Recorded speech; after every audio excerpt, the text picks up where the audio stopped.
3번에 제가 3번이 아니고 분당에 이렇게 나가보면은 먹자골목에 가보면 낮에 가보면은 전부 여자 천지예요. 여자들. 네. 남자가 없어요. 남자가. 찜질방을 가봐도 여자 천지예요. 여자 천지. 우리나라 경제권을 집안에서 60%가 여자가 결정한대요. 남자가 얼마를 결정하냐면 13% 결정한대요. 우리나라는 남자들이 결정권이 없어요. 우리 집에 어머니만 봐도 완전히 여자의 팔자가 완전히 고쳐진 걸 볼 수 있어요. 우리 어머니가 처음 시집 오셔서 어디서 식사를 하셨느냐면 부엌 부뚜막에서 하셨어요. 부엌 부뚜막. 이렇게 여기다가 올려놓고 나물에 밥을 3분에 비벼 드셨대요. 지금도 어머니하고 이렇게 밥을 이렇게 먹으면 어머니가 3분 만에 드세요. 왜 이렇게 빨리 먹느냐 그러니까 시집 6.25 이전에 시집을 와갖고 밥을 빨리 먹어야만이 소 꼴도 먹이고 죽도 쓰고 애들 젖도 먹이고 어디 감히 시아버지하고 남편하고 밥을 먹느냐 이거예요. 근데 제가 어렸을 때 어머니가 어디서 식사를 하셨냐면 방 바닥에서 하셨어요. 방에 상도 많은데 꼭 바닥에서 밥그릇을 갖다 놓고 앉아서 드시더라고요. 저는 왜 밥상에 이렇게 자리도 있는데 꼭 어머니가 저렇게 방 바닥에서 드실까 이런 생각을 했어요. 근데 어머니는 사실은 출세한 거죠. 부엌에서 방으로 들어온 것만 해도 출세한 거예요. 네. 20년 만에 방에 들어와서 식사를 하신 거예요. 근데 제가 신학교에서 방학 때 와보니까 놀라운 일이 벌어지셨어요. 어머니 밥그릇이 밥상 위로 올라왔어요. 아버지하고 마주보고 식사를 하시더라고요. 이걸 뭐라고 그러냐면 맘먹는다고 그럽니다. 이때부터 맘먹기 시작하더라고요. 아버지하고. 목소리가 어머니 목소리가 그전에는 어머니 목소리가 커졌던 기억이 안 나는데 밥상 위에 밥그릇이 올라오면서부터 이게 어머니 목소리가 더 커지기 시작했어요. 근데 제가 이제 신부돼 갖고 한 달에 한 번 집에를 가는데 이젠 더 놀라운 일이 이제 벌어졌어요. 어떤 일이 벌어졌느냐면 이제 밥을 아버지가 차려 드세요. 어머니가 안 차려주세요. 아버님 하시는 말씀이 엄마 성당 간다고 가방 들고 나가시면은 해 떨어지기 전까지는 안 들어온대요. 여러분들도 지금 오늘 아침에 상 차려놓고 지금 나왔죠? 남편이야 밥을 먹곤 말건 이게 완전히 세상이 바뀐 거죠. 어떻게 감히 남편 밥을 안 차려주고 강원도까지 옵니까? 점심 한 끼인데요. 뭐 이렇게 간이 커졌다니까 여자들이. 자, 그런데 우리 아버님은 한 달에 레지오 4일, 그 다음에 구역 밥모임 4일, 그리고 당신 개모임 한 4일, 12일을 나가서 드세요. 어머니가. 아버님이 12일을 밥을 차려 드시는데 불만을 안 삼으세요. 무슨 생각으로 불만을 안 삼나 했더니 이 늙은 나이에 내가 이 집에서 쫓겨나지 않고 밥 세끼 얻어먹는 것만 해도 감사하다. 여러분들 젊은 사람들의 이혼은 줄어드는데 황혼 이혼은 지금 늘어나고 있어요. 황혼 이혼은. 그러니까 늙어서 안 쫓겨나는 게 그것도 여자한테 안 쫓겨나면 감지덕지한 거죠. 그러니까 세월이 50년 만에 완전히 바뀐 거예요. 여러분들 2002년에 판사 임용고시에 1등부터 10등까지 6명이 여자였어요. 2006년에 판사가 110명이 됐는데 남자가 56명, 여자가 54명. 근데 2007년에 판사가 90명이 임용이 됐는데 남자가 38명, 여자가 52명, 남자가 38명. 그러니까 2배가 많은 거예요. 예. 훨씬 여자가 많은 거예요. 이 작년에 외무고시 31명이 합격을 했는데 남자가 10명, 여자가 21명. 이 놀라운 통계입니다. 제가 2군 사령부에 가서 강의를 한 적이 있어요. 2군 해군 평택에 있는 장병 한 1000명한테 강의를 했어요. 환경 강의를 하고 끝나고 나왔는데 거기 소령님이 저한테 부대를 구경시켜줘요. 제가 이 군 부대 강의를 많이 들어가는데 꼭 군대 가면 자기 부대를 꼭 구경시켜줘요. 2군 해군 사령부가 서해 교전한 부대예요. 그 배 막 올려져 있고 배도 구경시켜주고. 근데 이제 3,000톤급 구축함을 이렇게 했는데 뭐 포가 얼고 배 길이가 뭐 100m고 막 설명을 해주는데 옆에 대위 3명이 딱 걸어가는데 여자 대위가 어깨가 딱 벌어진 키가 1m 70이 넘는데 3,000톤급 구축함은 눈에 안 들어오고 여자만 내가 이렇게 고개가 돌아갔어요. 그랬더니 이 소령님이 저한테 그러더라고요. 신부님 멋있느냐고. 아우 멋있다고. 그랬더니 그 소령님 하시는 말씀이 자기는 쟤네들만 뭐 무섭대요. 왜 무서우냐? 이게 쟤네들이 그 있는 부대 그 중대하고 남자 대위 부대하고 이렇게 축구 시합하면요 꼭 여자 부대 애들이 이긴대요. 중대장. 왜? 이 군대가 얼마나 삭막해요. 그 삭막한 군대에 자기 중대장님이 여자야. 그러니까 이 시합을 하면 그 여자 중대장님을 위해서 목숨을 바쳐서 뛰는 거예요. 그래서 그 소령 얘기가 이제 곧 여자 장군 나올 거라고. 이제 곧 여자 장군 나올 겁니다. 이제는. 정말 제가 3번에 가서 한번 강의를 한 적이 있어요. 한 7, 8년 전에 고등학교 전교 1등부터 10등까지 9명이 여자예요. 남자 딱 1명이에요. 남자 딱 1명. 안산에 보니까 전교 1등부터 10등까지 1등부터 5등까지는 다 여자예요. 그러니까 요즘 남자애들이 왜 이렇게 시험을 못 보느냐? 컴퓨터 게임 때문에. 그 다음에 음란 사이트 때문에. 그 다음에 개떼처럼 돌아다니는 특성 때문에 남자애들이 여자애들을 따라갈 수가 없대. 혹시 우리 집에 남자만 아들만 낳았다 손 들어보세요. 우리 집에 아들만 있다 손 들어보세요. 이 집은 이제 망한 거예요.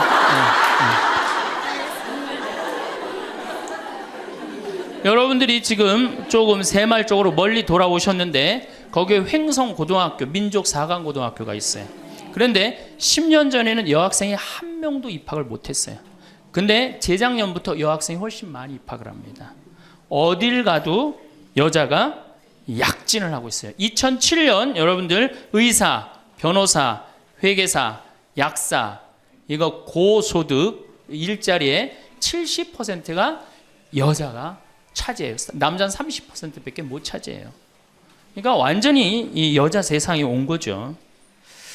일본의 골드만삭스라는 이게 굉장히 중요한 통계인데 이 여성들이 얼마나 중요하냐? 115개 기업을 조사를 했는데 여성 이사가 있는 회사는 10년간 일본이 90년서부터 2000년까지 0% 성장을 하죠. 10년간 주식이 96% 오른 건 다 여성 이사가 있는 회사만. 그때 일본은 전체적으로 몇 프로 올랐느냐? 13% 올랐다는 거예요. 우리 집에 이제 딸이 있다. 그렇다면 이제 역사의 한 페이지를 장식할 인물이 나올 거예요. 여기 계신 분들 중에 내가 아들을 놓으면은 처음에 아들이 고추 달고 딱 나오면 뭔가 여자로서 일을 해낸 것 같죠. 그렇죠? 내가 드디어 이 시집에 와서 이 집에 이제 대를 잇는구나. 그리고 이놈이 이제 고추를 달고 막 뛰어다니면 그렇게 뿌듯하대요. 쳐다만 봐도. 그렇죠? 근데 이제 이놈이 이제 고등학교에 가고 콧수염이 나기 시작하면은 멀어지는 거예요. 사촌이 돼버리는 거예요. 사촌이. 엄마를 봐도 말도 안 하고 씩 자기 방에 들어가고 다정하게 말 건네는 게 없어요. 뭐 어렸을 땐 막 안기기도 했는데 이건 뭐 자기보다 훨씬 큰 놈이 안기지도 않고 이 대학교 가면은 얼굴 보기 힘들어지는 팔촌이 됩니다.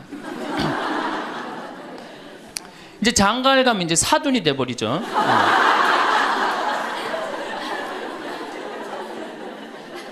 제가 여기 여러분들 노인대학에 옵니다. 이렇게 1박 2일로 100분 정도 와요. 한 100명 정도 노인대학에 오면은 딱 티가 나요. 저 할머니는 아들밖에 없구나. 저 할머니는 딸이 있구나. 확 티가 나요. 아들만 있는 할머니들은 옷을 이상하게 입고 와요.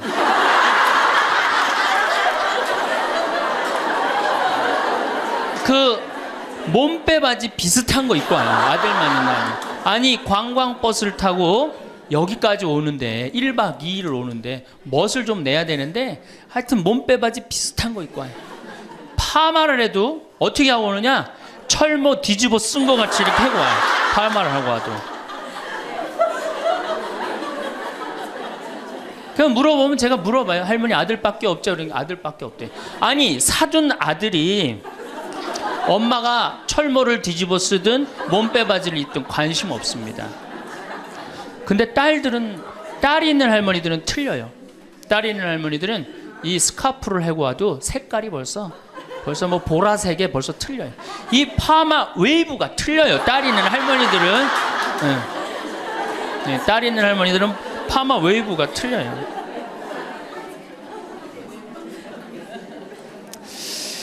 그렇다고 그러죠.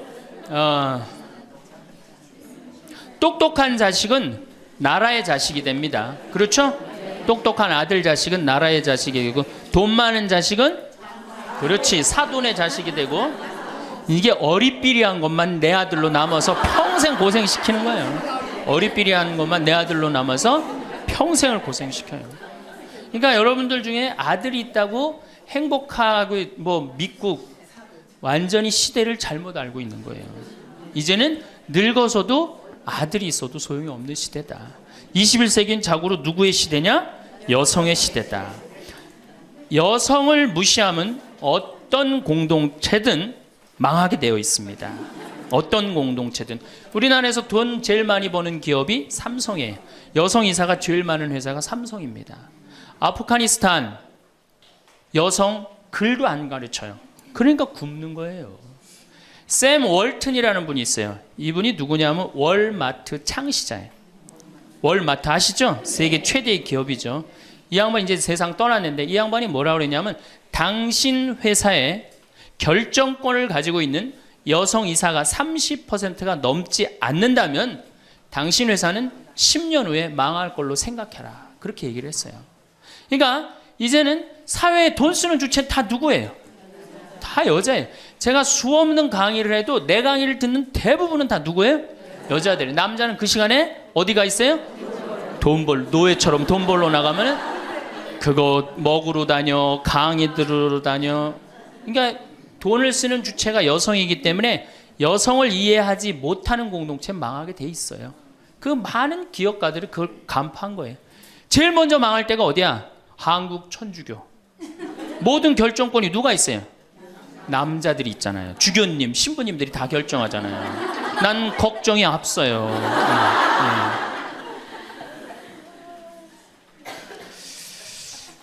사회는 변해가는데 교회는 이 엄청난 시대의 변화를 이해하지 못하고 있어요. 따라가지 못하는 거죠. 그러니까 성당 나오는 대부분의 정말로 이 신앙생활하는 대부분의 우리 고객은, 신앙생활하는 교우들은 누구예요? 여성이란 말이야. 근데 신부들이 뭘 알아요? 여러분이 뭐 때문에 괴로워하는지 알아요? 몰라요. 한 걸음 건너는 거예요. 이 늙은 나이 드신 할머니들은 뭐 때문에 괴로워요? 그놈은 며느리 때문에 괴롭잖아요. 근데 우리가 며느리 때문에 괴로워하는 시어머니를 잘 이해합니까? 못하죠. 젊은 여러분들은 뭐 때문에? 죽지도 않는 시어머니 때문에 괴롭잖아요. 성당에 와서 앉아 있어도 답답한 거예요. 정말 그런 뻥 뚫리는 얘기 별로 못 들어요. 그러니까 우리 천주교가 사실은 뭐 400만이다 500만이라 그래도 미사 참여는 120만 밖에 참여를 안 합니다. 그러니까 네 식구 중에 한 식구만 주일날 와서 밥 먹는 거예요. 망한 거죠, 사실은. 엄격하게 보면은. 근데 이런 심각성을 잘 못 느끼고 있는 거예요. 그러면은 여성들이 왜 이렇게 갑자기 살기 좋은 세상이 됐느냐? 이유가 있어요. 20세기에 10대 발명품이 있습니다. 여러분들 그게 뭐냐면은 상대성 이론, 원자탄 2차 세계대전을 끝낸 거, 페르마의 마지막 정리, 자동차, 비행기, DNA 이중 나선 구조, PC, 인터넷, 물리학의 양자역학. 이게 20세기 최대의 발명품인데, 최대의 발명품은 1961년 독일 쉘링사에서 나온 아나보나라는 피임약이에요. 그럼 피임약이 나오기 전에 우리 어머니 세대, 70, 80이 된 어머니 세대는 애를 몇 낳았어요? 10명. 아, 멋있는 말 없어요? 한타스. 그건 멋있는 말이 아니야. 우리 어머니 세대는 어떻게 힘 닿는 대로 낳죠. 힘 닿는 대로. 그런데 이거보다 더 멋있는 말이 있어요. 생기는 대로. 얼마 전에 충청도 레지아 그 강의를 갔는데 거기서는 충청도 사람들은 또 우리하고 생각이 틀리더라고. 닥치는 대로 놨대.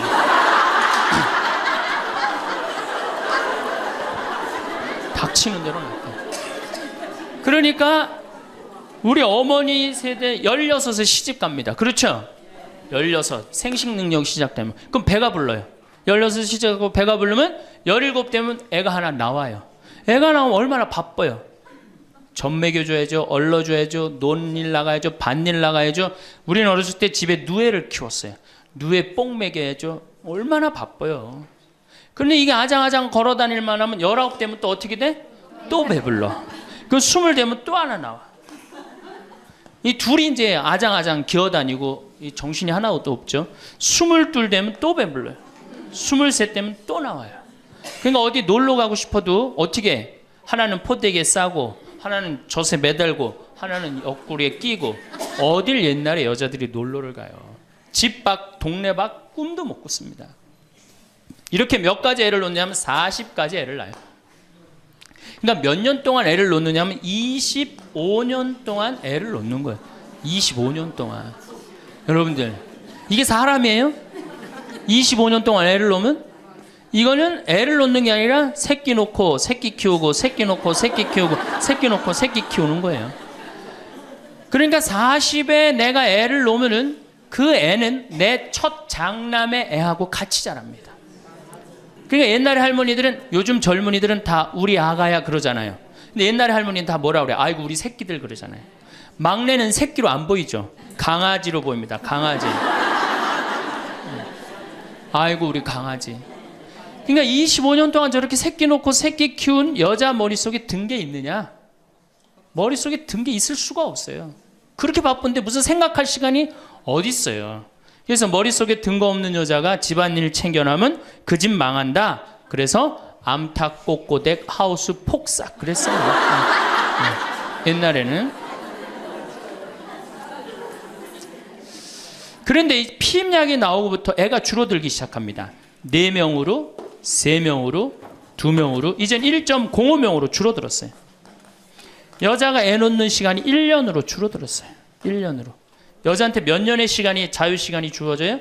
24년의 자유시간이 주어진 거예요. 자, 24년 동안 여자들이 사법고시 보고 행정고시 보고 외무고시 보고 육사 가고 해사 가고 공군사관학교 가고 경찰대학 뭐 1, 2, 3등 수석 졸업 육사 해사 수석 졸업 이건 다 이제 옛날 얘기에 다 휩습니다.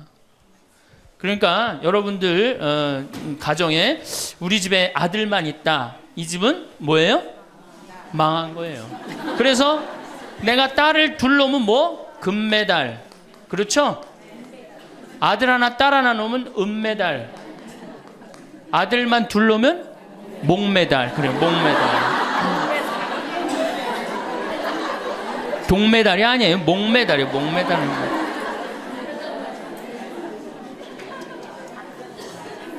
그런데 문제는 이렇게 여자들이 살기 좋은 세상이 됐어요. 이렇게 살기 좋은 세상이 됐는데 참 불행하게도 대한민국에서는 여자들이 이 사회를 주도해 나가는 주도 세력이 못 됩니다. 왜냐하면 16대 때 우리나라 여성 국회의원이 16명에서 300명 중에 5.4%, 17대 때는 39명, 300명 중에 그러니까 12%, 13%예요. 그런데 여러분들 정말로 잘 산다는 스웨덴은 국회의원이 42.7%, 덴마크는 29.8%, 30%예요. 그러니까 여성들이 사회에 진출해서 그 사회를 변화시키려고 굉장히 노력을 해요. 근데 우리나라 여성들은 사회가 뒤집어지든 엎어지든 지금 바로 여러분들 세대, 지금 30대, 40대, 50대 요 세대들은 관심이 없어요. 엎어지든 뒤집어지든. 지금 여러분들 우리나라 4급 공무원 100명 중에 여자 공무원이 몇 명인 줄 아세요? 딱 5명이에요.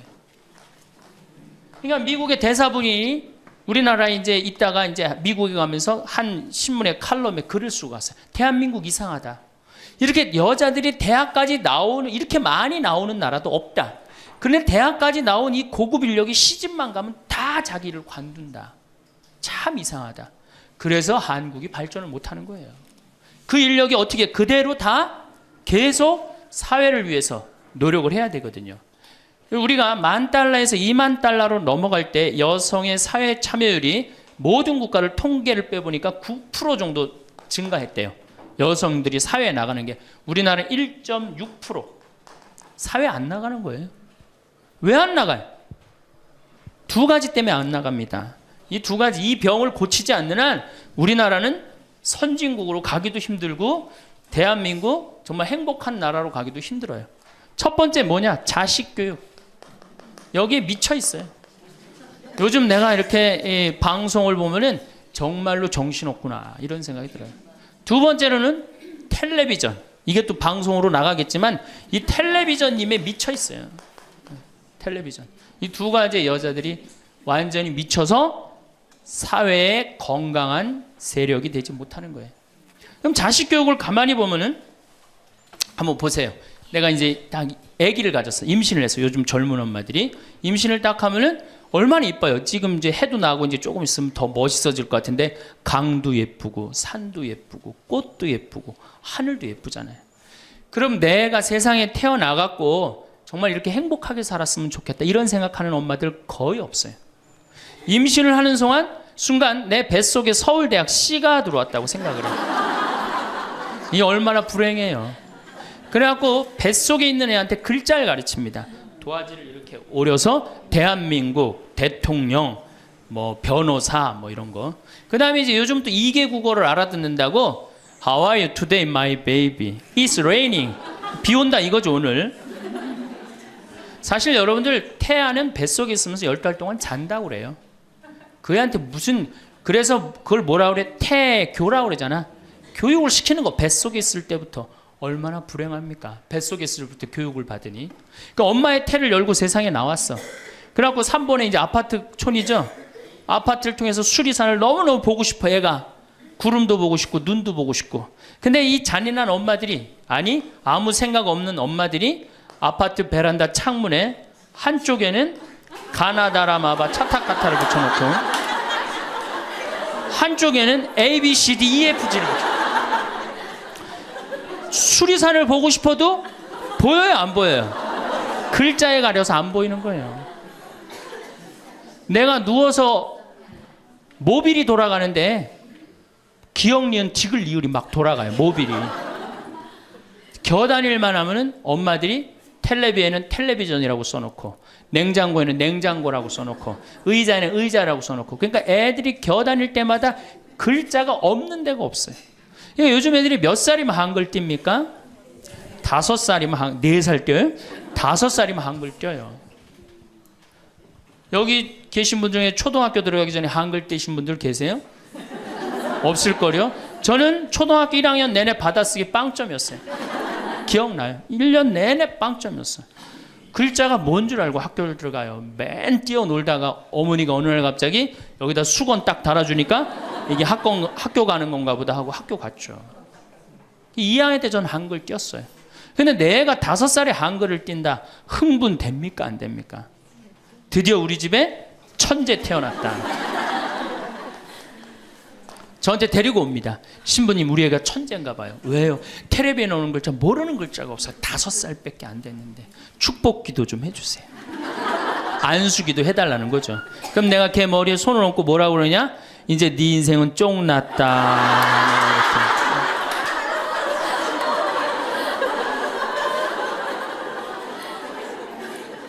왜?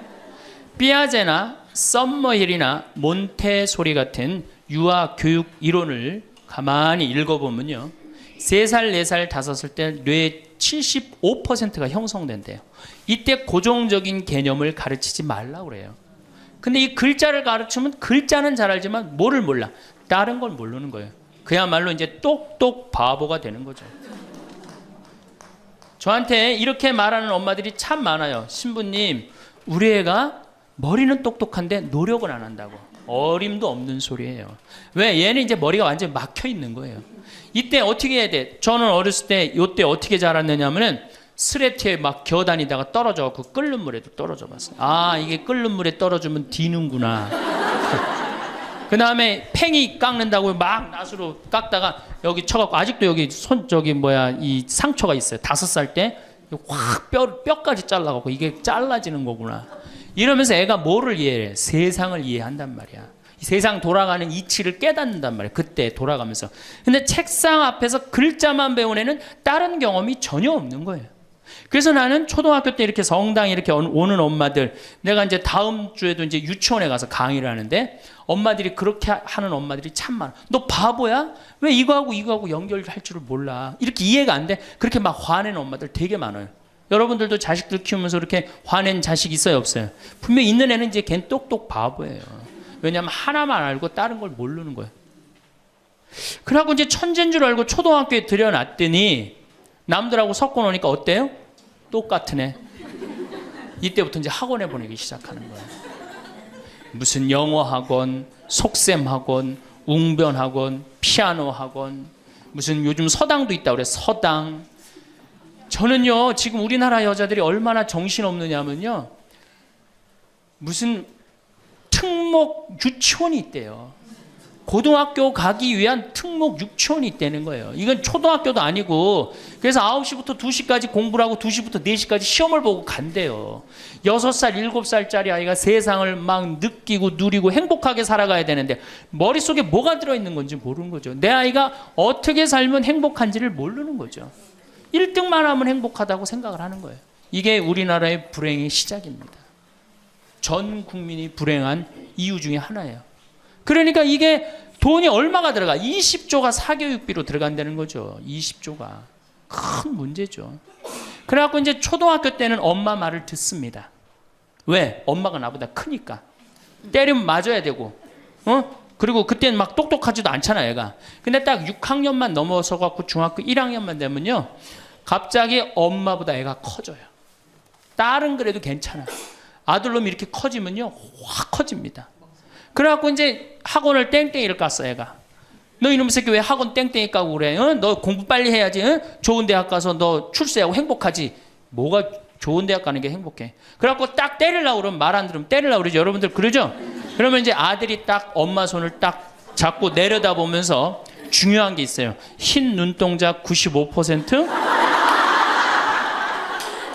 까만 눈동자 5%를 확 뒤집으면서 엄마를 밀쳐내면서 뭐라고 그러냐면은, 이거 왜 때리냐고, 말로 하자고. 여러분들 중고등학교 자식한테 맞는 부모가 14%예요. 이 지금 웃으면서 우리가 얘기를 해서 그렇지 실질적으로 심각한 가정 너무나 많습니다. 실질적으로. 왜? 엄마가 어디 있어? 우리 애들한테 관리자만 있지. 얼마 전에 반포 성당에서 교육을 받으러 오셨어요. 강의 끝나고 반포 자매님 한 분이 저하고 얘기를 할 기회가 있어서, 신부님 제가 중국집을 합니다. 그래도 반포에서 합니다. 꽤 잘 되는 음식점입니다.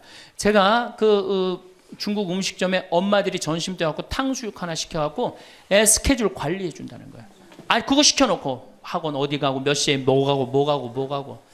야, 애가 행복할 것 같아요? 어림도 없는 소리예요. 그러니까 얘네들이 무슨 병에 걸리냐면 번아웃 병에 걸려요. 하느님 인간으로 태어났으면 10살 때 쓸 거 20살 때, 30살 때, 40살 때, 50살 때 쓸 에너지를 줬는데 이거를 유치원부터 초등학교 때까지 다 태워 없앤 거예요. 그러니까 중학교만 올라가면 애가 에너지가 하나도 없어. 텅 비었어. 그래갖고 무슨 병에 걸리냐면 귀찮아 병에 걸려. 뭐 좀 하자 그러면 뭐라 그래? 엄마 귀찮아. 좀 놔도. 아무것도 하기 싫은 거예요. 그렇게 시달렸으니, 아니 초등학교 때는 4시간, 8살짜리가 4시간 공부하면 많이 한 거 아니에요? 공부? 근데 요즘 애들이 어떻게 해요? 밤 10시까지 학원을 다녀요. 그래서 한 애가 자살을 했잖아요. 근데 유서를 썼는데 뭐라고 써놓고, 아버지는 8시에 들어오는데 왜 내가 10시에 들어와야 되느냐. 4학년 애가 초등학교. 이렇게 인생이 힘든 거라면 죽겠다. 그리고 뛰어내려서 죽었어요. 이거 누가 만드는 거예요? 여러분들이 만드는 거예요. 여러분들이 도대체 인생을 어떻게 살면 행복하고, 우리가 내 아이에 맞게 살아가야 되는데 내 아이가 공부만 못하면 뭐라 그래? 너 커서 뭐가 될래? 근데 유태인들은요, 공부를 못해도 애 기를 안 죽인대요. 우리는 공부 못하면 애 기 죽여, 인간성 나빠, 불효자의 천하의 몹쓸 놈이야. 꼴뚱하면은 근데 유태인들은요, 꼴등을 하면은요, 부모가 애 기를 절대 안 죽인. 꼴등하는 것도 서러운데 집에서 기까지 죽이면 애는 어디로 가라고. 그러니까 너 꼴등해도 괜찮아. 커서 돈만 많이 벌어. 지금 반에서 1, 2등 하는 애들 다 네 나중에 비서로 쓰고 회계사로 쓰면 돼. 걔네들 지금 열심히 공부하는 이유가 다 너를 위해서 공부하는 거야. 완전히 애 기를 살려주는 거예요. 그러니까 스티븐 스필버그가 나오는 거예요. 여러분들, 스티븐 스필버그가 고등학교 2학년 때 학교 적응을 못해서 학교를 관둡니다. 그리고 지지나 반에 편성돼요. 지지나 반에. 그런데 엄마가 어떻게 했느냐? 우리 아들은 영화를 좋아하니까, 우리 아들은 상상력이 좋으니까 훌륭할 거야. 끊임없이 아이의 길을 살려줘요. 이 사람이 어떻게 됐어요? 세계 최고의 감독이 된 거예요. 그 상상력 하나만 가지고. 엄마가 만약에 공부 꼴 지지나반, 이 지지나반에 들어간 이 지질이 복도 없는 거, 내가 팔자도 없지, 이랬다면 스티븐 스필버그가 나오지 않았을 거예요. 근데 우리나라는 꼴등하면 인간성 나쁘고 불효자고 부모님 마음 이해 못하고, 사실은 꼴등하는 애들이에요. 여러분들, 성격 좋은 애들이 꼴등하는 거예요.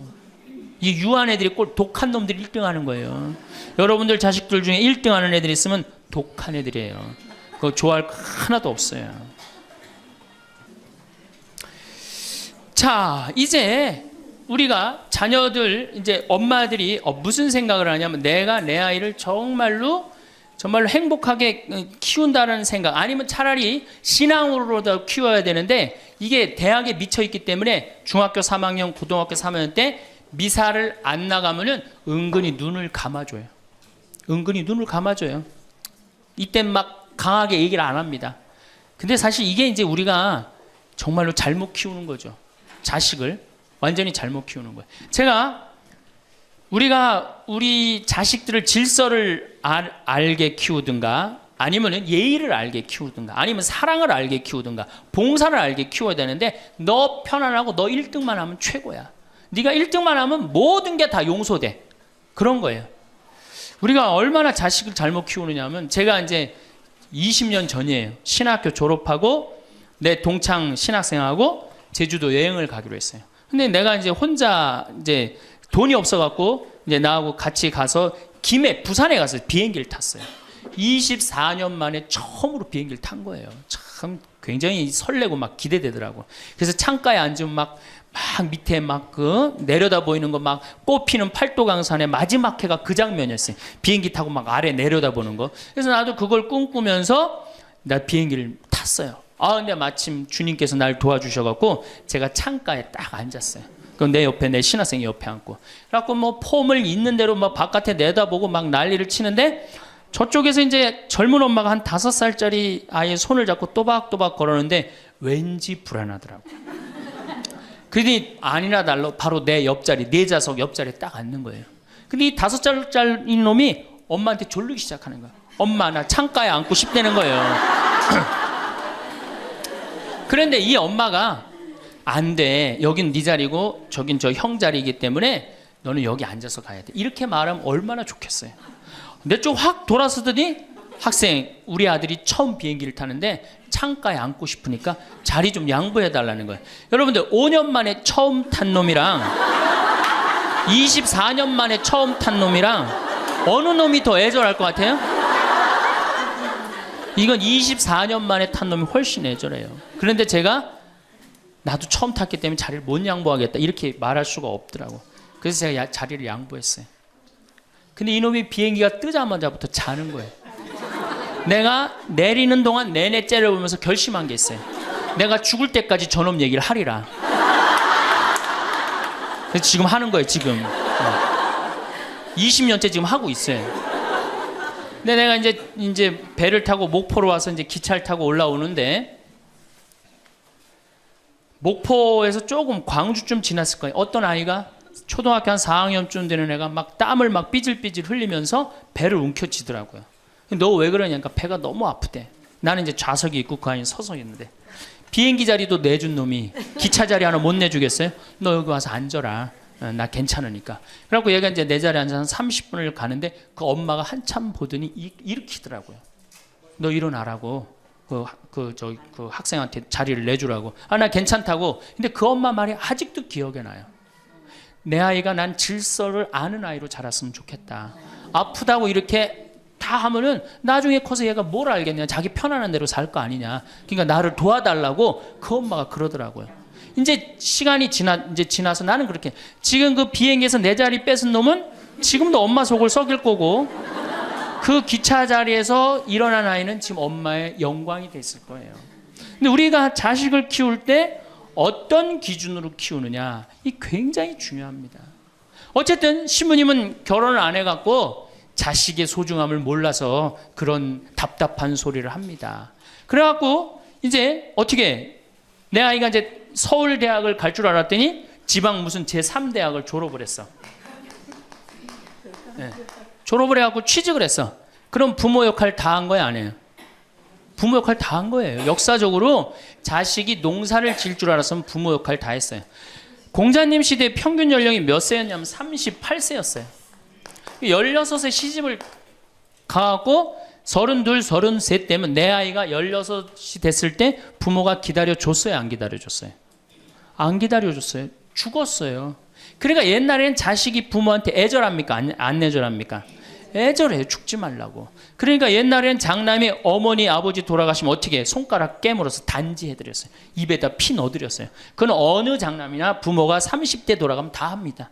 그리고 허벅지 잘라갖고 고기 먹고 싶다면 자기가 직접 해주고, 그게 뭐 상상이 안 가는 일이지만 옛날에는 그게 가능했어요.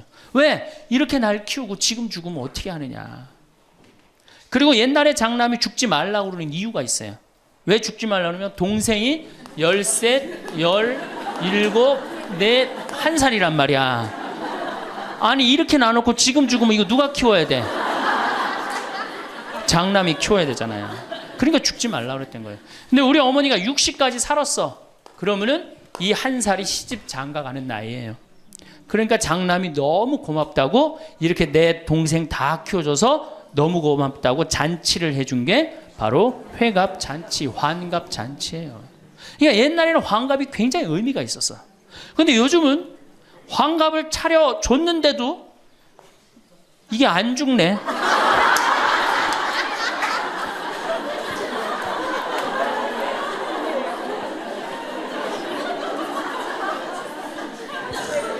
그 노노 2인 4편에 뭐라 그러냐면, 너희는 부모의 나이를 꼭 기억해둬라. 부모를 모실 날이 얼마 남지 않은 것을 생각하고, 그 다음에 부모가 살 날이 얼마 남지 않은 것을 생각하고 부모의 나이를 꼭 기억하라고 했어요. 나는 그걸 읽고 우리 어머니가 살 날이 얼마 남지 않았구나, 그런 생각을 하고 매년 나이를 기억해뒀어요. 근데 이제는 포기했어요. 헷갈려요, 몇 살을 사시는지. 그리고 어머니가 60대 뭐라고 그러셨느냐면은, 에휴, 늙으면 죽어야 돼. 늙으면 죽어야 돼. 그래서 그때 굉장히 내가 그 논어를 막 한참 읽을 때라, 정말로 내가 부모한테 잘해야 되겠구나. 본수원 갈비집에 가고 갈비 한 번 더 사드리고 전화 한 번 더 드리고 했어요. 근데 이제 요즘은 이제 그 얘기 들으면 막 화가 나요. 그 얘기 한 지 벌써 16년이 지났어요. 죽을 기미가 안 보여요. 그래서 제가 2년 전에 어머니한테 가서 그랬어요. 어머니, 자식들 앞에서 이제 늙으면 죽는다는 소리 하지 말아라. 자식들 사기치는 것도 아니고 이게 뭐냐. 그런데 설날 집에를 갔는데 어머니가 이게 자식들이 거실에 꽉 찼는데 무슨 속상한 얘기를 하는데, 늙으면 죽, 그러다가 저하고 눈이 딱 마주쳤어요. 늙으면 죽 그러시다 마시더라고요. 이제 늙어도 안 죽어요. 여러분들 평균 연령이 지금 83세입니다. 그러니까 대부분이 90까지 살아요. 재수 없으면 100살까지 살아요. 여러분들은 몇 년을 사냐면 120년을 삽니다. 그럼 몇 년 남은 거예요? 여러분들 자식들한테, 공부 못하는 자식한테 너 늙어 커서 뭐가 될래? 이거 말하는 정신이 있으면은 난 늙어서 뭐가 될까? 이거 먼저 걱정하셔야 돼요. 여러분들 앞으로도 50년, 60년 남아있어요. 근데 이렇게 오래 살 줄 모르고 있는 돈 없는 돈 누구한테 다 쏟아붓어? 자식한테 다 쏟아붓어. 있는 돈 없는 돈. 그리고 맨 손가락 빨면서 50년을 산다. 이건 축복이 아니라 저주예요, 저주. 정말로 생각 잘 하셔야 돼요. 우리나라 여성들 지금 자식한테 지금 학원비 1년에 20조 쏟아 넣을 일이 아니에요. 늙어서 죽지 않으면 결국은 누구하고 힘들어져요? 자식하고 힘들어질 거 아니야. 돈은 한 푼 없지. 자식은 그래도 공부시켰다고 쳐다는 보는데 죽지도 않고 계속, 그것도 1, 2년도 아니고 40년, 50년 이렇게 보고 있으면 어때요, 여러분들? 이 생각하면 딱 쉬워요. 여러분들 주위에 40살 먹은 아들이 장가도 안 가고 빈둥빈둥 엄마 주위에서 이렇게 붙어서 살아. 40살 된 딸이 시집도 안 가고 엄마 아빠 옆에서 붙어서 살아. 그 딸 이뻐요, 미워요? 밉죠? 반대로 뒤집어서 생각해 봅시다.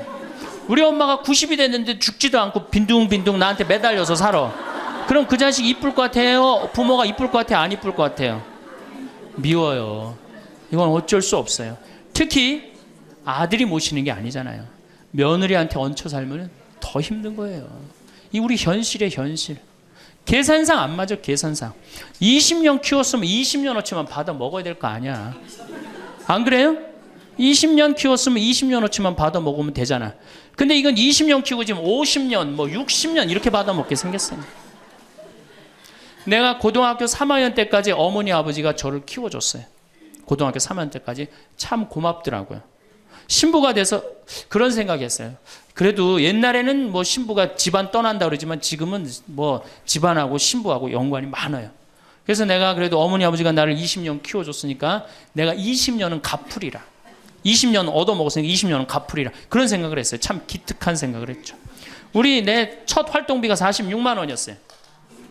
어머니 2만 5천 원, 아버지 2만 5천 원. 용돈을 드리기 시작했어요.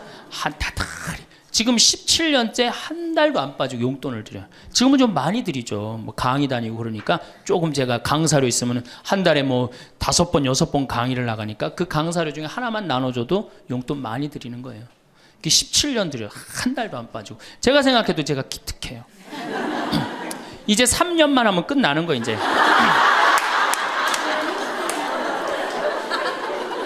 3년만 하면 끝나는데 집에 가보면은요 3년으로 끝날 것 같지가 않아요. 아버지가 막 지리산 꼭대기까지 뛰어 올라갔다가 뛰어내려요. 이 심각한 문제입니다. 네. 그러니까 아버님이 이렇게 지금 이제 78이신데 우리 큰형님 형님으로 동네에서는 알고 있어요. 근데 여러분도 한번 생각을 해보세요. 내가 돈 없이 정말로 50년을 자식한테 얹혀서 산다. 그럼 어느 자식이 그 부모한테 효도를 끝까지 할 수 있겠느냐. 이거 불가능한 거예요. 여러분들 지금 내가 자식 잘 키우면 호강할 거라고 생각하죠? 어린 반푼어치도 없는 소리예요. 잘 키워놓은 자식은 나라의 자식 됩니다. 돈 많은 자식은 얼굴 구경하기 힘들어요. 예. 돈 있어갖고 이민을 가면 자식하고 어떤 관계 된다고 그래요? 요즘 그 유명하죠? 해외 동포 된대잖아요. 아들하고 나하고 해외 동포 된다고 그러잖아요. 근데 이제 여러분들만 이제 안 죽는 게 문제가 아니에요. 우리 신부들도 안 죽네.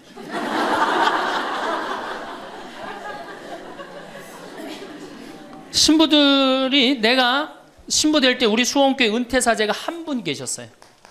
한 분 계셨는데 지금 19분 계세요. 19분이 우리가 은퇴기금을 모았는데 벌써 다 쓰셨어요. 그리고 이제 죽지도 않고 그대로 가세요. 지금 여기 지금 우리 교구의 최고 원로 신부님 지금 와 계시거든요. 예, 와 계신데 지금 이제 83인지 4인지 또 헷갈리는데 예, 계신데 건강하세요. 제가 보기엔 한 95까지 사실 것 같아요. 그러니까 참 우리 신부들, 여러분들은 그나마 손자도 있고 손녀도 있지.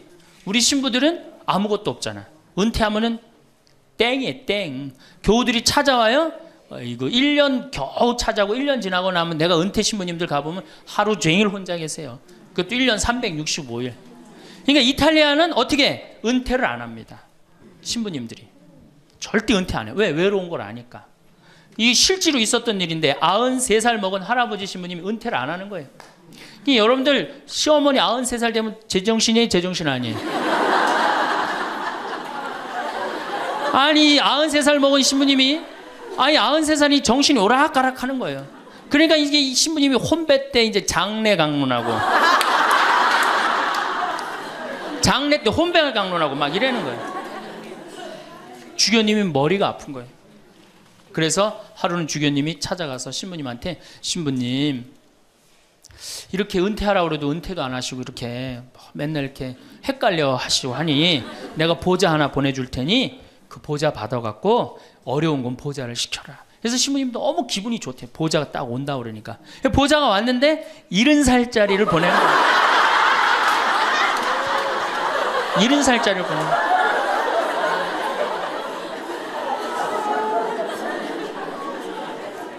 이제 여러분들 인생은요 60부터라는 거 옛날에 많이 들었죠? 실질적으로 인생은 60부터예요.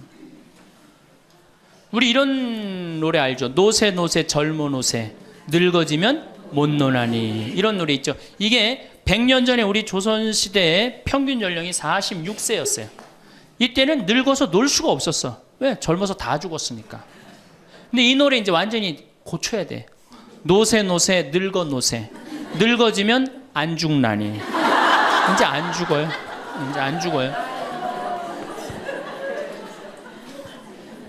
이제 제가 다음 시간에는 그럼 노년에 대한 이해에 대한 말씀을 드릴 겁니다. 나이가 들수록 어떤 사람들은 점점 더 인정받고 어떤 사람들은 점점 더 외롭게 살아갑니다. 혹시 이런 생각 해보신 적 있으신가요? 통계청의 최근 조사에 따르면 65세 이상 어르신들 중 절반 이상이 소외감과 외로움을 느낀다고 합니다. 하지만 그 속에서도 일부 어르신들은 나이가 들수록 오히려 더 풍요로운 관계를 맺고 더 큰 존경을 받으며 살아가고 계십니다. 78세 김영자 할머니의 이야기를 들어보겠습니다. 요즘 들어 더 많이 느껴요. 같은 또래인데도 어떤 분들은 점점 더 고립되고 어떤 분들은 점점 더 사랑받고 계시더라고요. 처음에는 그저 운이라고 생각했어요. 하지만 자세히 보니 분명한 차이가 있었죠. 이런 차이는 왜 중요할까요? 노년학 전문가 박미영 교수는 이렇게 설명합니다. 노년기의 인정과 존경은 단순한 위안이 아닙니다. 이는 건강한 노후의 핵심 요소입니다. 주변의 인정을 받는 어르신들은 우울증 발생률이 70% 더 낮고 평균 수명도 5년 이상 길다는 연구 결과가 있습니다. 더구나 초고령화 시대를 맞아 이제는 30년, 40년에 달하는 긴 노년기를 보내야 하는 상황입니다.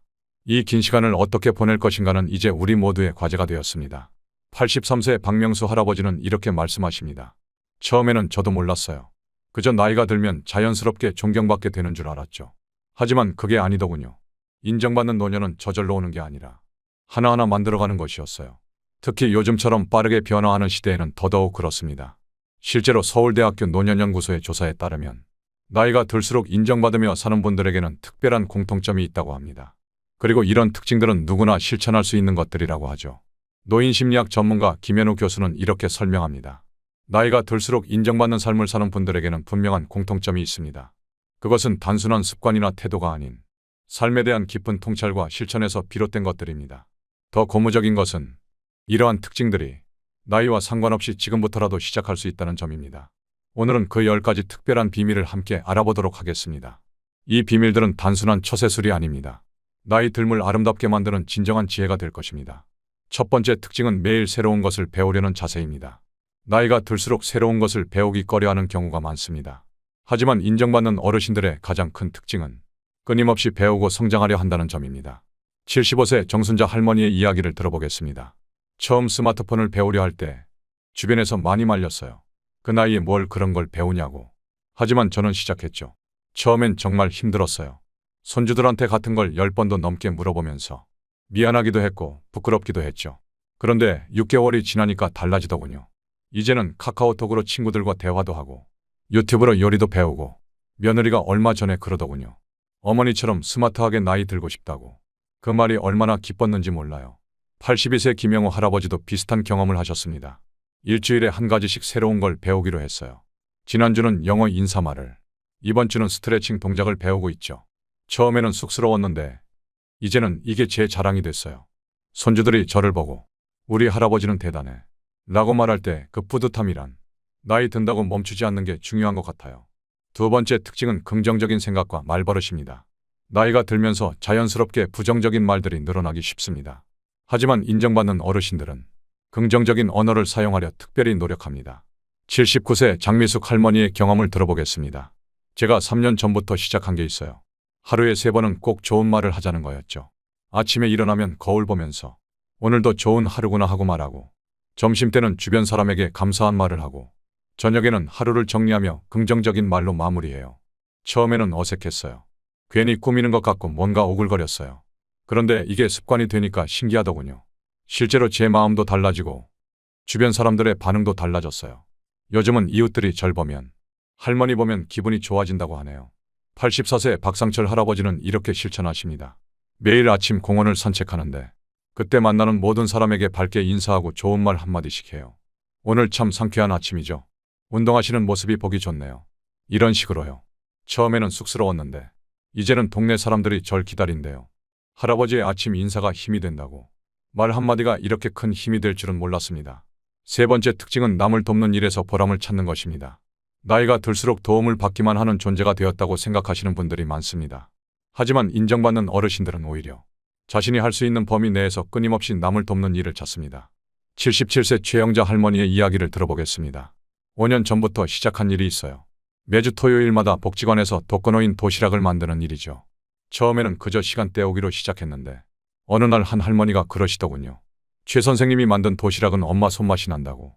그 말 한마디에 얼마나 가슴이 뭉클하던지 이제는 토요일이 기다려져요. 내가 만든 음식으로 누군가가 행복해진다는 게 이렇게 기쁜 일인 줄 몰랐어요. 오히려 제가 더 큰 선물을 받는 것 같아요. 81세 이상호 할아버지의 실천도 인상적입니다. 저는 매일 아침 아파트 앞 횡단보도에서 아이들 등교를 도와요. 비가 오나 눈이 오나 일을 멈추지 않았어요. 처음에는 경비원분이 하시던 일인데 그분이 편찮으셔서 제가 시작했죠. 아이들이 절 안전 할아버지라고 부르는데 그 말을 들을 때마다 제 가슴이 따뜻해져요. 어떤 날은 몸이 좀 피곤해도 아이들 웃는 얼굴을 보면 피로가 싹 사라져요. 이제는 이게 제 인생의 낙이 됐습니다. 네 번째 특징은 자신만의 영역을 갖는 것입니다. 많은 분들이 나이가 들수록 내 것을 잃어갑니다. 하지만 인정받는 어르신들은 나이가 들어서도 자신만의 공간과 시간, 그리고 전문성을 꾸준히 지켜나갑니다. 76세 김정숙 할머니의 이야기입니다. 저는 매일 오후 2시부터 4시까지를 나의 시간이라고 정했어요. 이 시간만큼은 누구도 방해하지 않아요. 일주일에 3번은 수채화를 그리고 나머지는 책을 읽거나 일기를 씁니다. 처음에는 가족들이 이해를 못했어요. 할머니가 왜 이렇게 시간을 혼자 보내려 하나. 하지만 지금은 달라요. 제가 그린 그림으로 작은 전시회도 열고 동네 도서관에서 그림 수업도 하게 됐어요. 며느리가 그러더군요. 그림 잘 그리는 시어머니를 자랑스럽게 여긴다고. 83세 박영수 할아버지의 사례는 더욱 특별합니다. 40년간 목수 일을 했어요. 은퇴하고 나서도 작은 공방을 차렸죠. 돈을 벌자고 한 게 아니라 내 기술을 지키고 싶어서였어요. 지금은 일주일에 한 번씩 젊은이들에게 목공예를 가르치고 있어요. 손주뻘 되는 친구들이 제 기술을 배우러 올 때면 그렇게 뿌듯할 수가 없어요. 나이 들어도 전문가로 인정받는다는 건 참 행복한 일이더군요. 5번째 특징은 자신의 감정을 솔직하게 표현하는 것입니다. 나이가 들수록 많은 분들이 자신의 감정을 숨기려 합니다. 섭섭함도 기쁨도 서운함도 모두 참아야 한다고 생각하시죠. 하지만 인정받는 어르신들은 자신의 감정을 건강하고 적절한 방식으로 표현합니다. 79세 황영자 할머니의 경험담입니다. 전에는 모든 걸 참았어요. 며느리가 서운하게 해도, 자식들이 섭섭하게 해도 내가 늙은이니까 참아야지 하면서요. 그러다 보니 점점 우울해지고 사람들과 만나는 것도 피하게 됐죠. 그러던 어느 날 상담 선생님께서 이런 말씀을 하시더군요. 감정을 표현하지 않는 것이 희생도 아니고 사랑도 아니다라고. 그 후로 조금씩 바꿨어요. 기쁠 때는 기쁘다고, 서운할 때는 서운하다고. 자녀들에게 제 감정을 편안하게 이야기하기 시작했죠. 놀랍게도 관계가 더 좋아졌어요. 며느리가 그러더군요. 어머니의 솔직한 모습이 오히려 더 편하다고. 6번째 특징은 자신의 존엄성을 지키는 것입니다. 많은 어르신들이 나이가 들면서 자신의 가치를 낮추거나 포기하곤 합니다. 하지만 인정받는 어르신들은 자신의 품위와 존엄성을 끝까지 지켜나갑니다. 81세 이영호 할아버지의 이야기입니다. 은퇴 후 가장 신경 쓰는 게 옷차림이에요. 매일 아침 깔끔하게 면도하고 단정한 옷차림으로 하루를 시작하죠. 어떤 사람들은 그래요. 그 나이에 뭘 그렇게까지 하냐고. 하지만 저는 압니다. 나를 귀하게 여기는 만큼 다른 사람도 나를 귀하게 여긴다는 걸. 실제로 버스에서도 병원에서도 사람들이 깔끔하게 차려입은 저를 더 공손하게 대해주더군요. 며느리가 얼마 전에 그러더군요. 아버님은 나이 들어서도 멋있으세요라고. 76세 김명자 할머니는 이렇게 실천하십니다. 저는 매주 미용실에 갑니다. 비싼 곳은 아니지만 머리 모양을 늘 깔끔하게 유지해요. 그리고 매일 저녁 일기를 쓰면서 하루를 정리하는 시간도 가져요. 이런 작은 습관들이 제 자존감을 지켜주더군요. 얼마 전에는 복지관에서 강의도 부탁받았어요. 젊은 시절 교사였던 경험을 살려서 열정적으로 강의를 했어요. 나이 들어도 여전히 가치 있는 사람이라는 걸 스스로 증명하는 것. 그게 정말 중요한 것 같아요. 7번째 특징은 변화를 두려워하지 않는 것입니다. 많은 분들이 나이가 들수록 변화를 거부하고 익숙한 것만 고집하려 합니다. 하지만 인정받는 어르신들은 새로운 변화를 두려워하지 않고 오히려 즐깁니다. 85세 박순자 할머니의 도전은 놀랍습니다. 작년에 손주가 전기자전거를 사줬어요. 주변에서는 걱정이 많았죠. 그 나이에 위험하다고. 하지만 저는 도전해보기로 했어요. 한 달 동안 아들과 함께 연습했죠. 이제는 매일 아침 전기자전거를 타고 시장도 가고 친구네도 가요. 동네 사람들이 절 보면 그래요. 할머니가 우리 동네 분위기 메이커라고.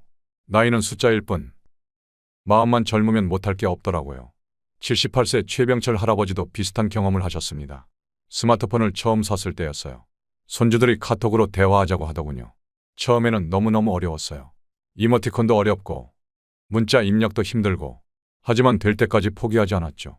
지금은 손주들과 영상통화도 하고 네이버 밴드에 제 글도 올리고 얼마 전에는 유튜브 채널도 시작했어요. 제가 평생 모은 우표 이야기를 하는 채널인데 구독자가 벌써 1100명이 넘었네요. 변화를 받아들이니 인생이 더 풍요로워졌어요. 8번째 특징은 젊은 세대와 소통하려 노력하는 것입니다.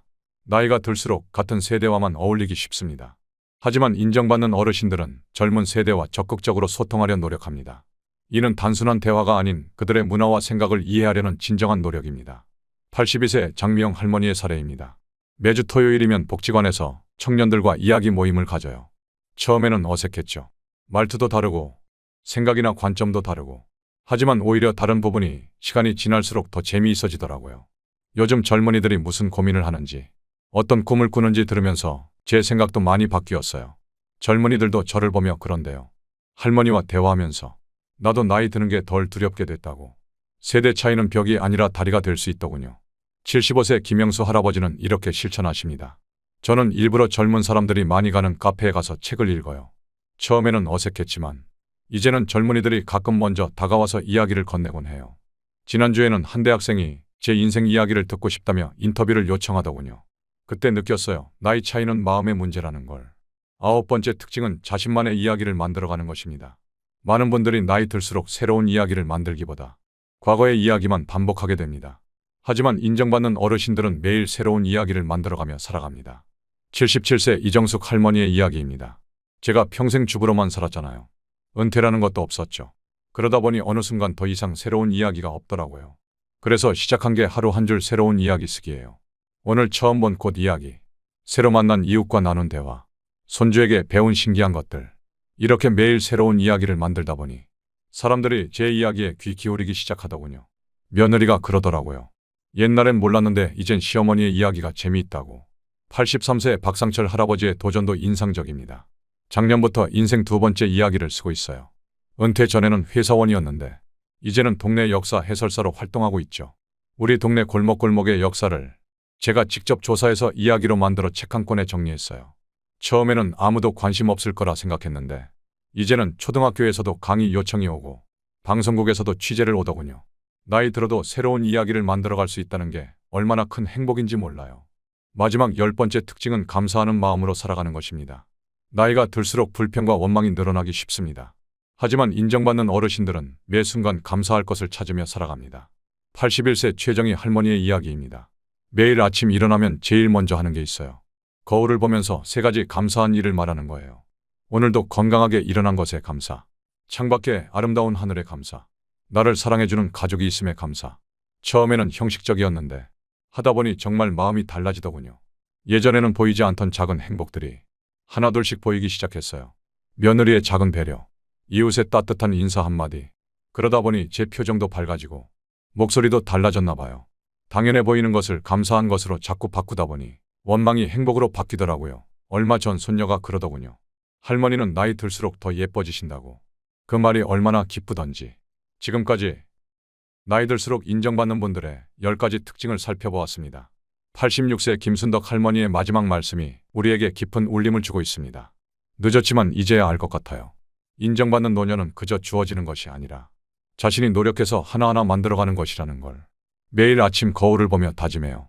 오늘도 새로운 것을 배우자고, 오늘도 누군가에게 기쁨이 되자고, 오늘도 감사하며 살자고. 그러다 보니 신기하게도 제 주변이 달라지기 시작했어요.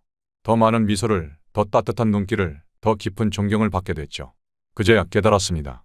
나이 들면 끝이 아닌 새로운 시작이 될 수 있다는 걸. 우리 모두에게는 아직 기회가 있습니다. 지금 이 순간부터 시작하면 됩니다. 새로운 것을 배우는 용기, 다른 이를 돕는 따뜻함, 감사하며 살아가는 지혜. 이 모든 것들이 모여 우리의 인생을 빛나게 만들 것입니다. 다음 영상에서는 이러한 변화를 위한 구체적인 실천 방법을 알아보도록 하겠습니다. 감사합니다.